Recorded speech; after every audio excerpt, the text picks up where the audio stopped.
producer came to us and said, "Would you like to write a teenage musical?" And no one had ever asked us to write a musical before. We'd done review work. Teenage or otherwise. Yeah, right. And so we got into it, and a few years later, the show got on the stage. It was a fluke. It was quite a few years Yeah. later, and you minimize the difficulty. Oh, sure. It's even worse today, but I mean, it was 6 years, I believe. We were all completely unknown, Yeah. and we did many auditions. And Many auditions. and it was a man by the name of Goddard Lieberson, who was one of the first, if not the first man to hear our stuff. How we got to see him, I'll never know. That was a kind of miracle, but we got in to see Goddard Lieberson. He invented the original cast album. And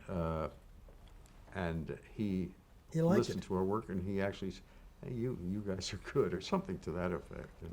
And so Columbia Records put up a chunk of money that helped get the show on. Yeah, and a man by the name of Slade Brown, a rich Texan who came up at the behest of our producer. They had just met through social circles, and I remember he said, "I've got a pigeon coming up." And we thought this man was an idiot, you know, but he turned out to be a discerning, and in his own way. I remember. And rich. And terribly rich. He owned his own bank, which, I mean, when he wrote a check the first time, I was really impressed. It had his name on the bank, the Brown National Bank of Orange, Texas. And he wrote us a large check. You but still remember that? Oh, I remember it exactly. I remember the amount. And I remember that he said, "You know, boy," I said, "I think these are nice songs." And nobody, this was before Lieberson, as I recall. Mm-hmm. And nobody had really said so. So I was convinced he was an idiot. You know, nobody had ever, he said, "No, I like this." And he kind of nudged me off the piano bench and played a little bit of what was put on A Happy Face. But he did it as a kind of show-off thing that showed, you know, we're not Hicks in Texas, and I can play piano, and he played he said, "That's nice," and then became our firmest ally And co-producer. and co-producer. Why do you think you were considered for? Was there something about your music that had that teenage appeal that they were looking for? No, I not really. We didn't. We weren't into rock and roll or teen. Well, I studied it.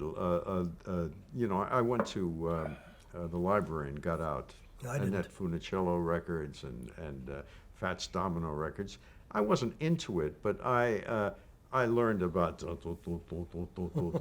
and we had written a piece of. It was a thing I was able to do fairly easily. I had listened to Presley around this time, and maybe more than you, but I don't. You know, it's hard to remember all of those. But I was able to sit at the piano and do, "Oh baby, I know that I'm gonna kiss you one day on your eyes, your lips," you know, and I could go forever doing that. And we wrote nightclub material, and we worked for a brilliant comedian by the name of Dick Shawn, and he picked up one number we did called Elvis, which had a lot of that. Oh yeah, ooh, you know, he was always in pain, and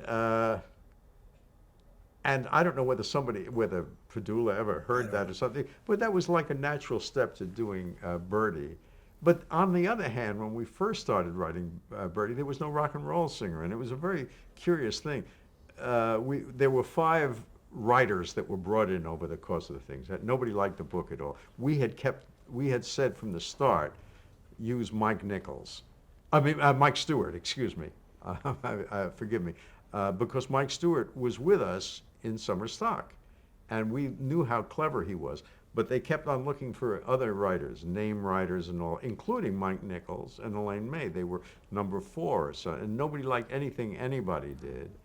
And they finally said, "All right, let's try this guy that you've been plumping for," and that was Mike Stewart.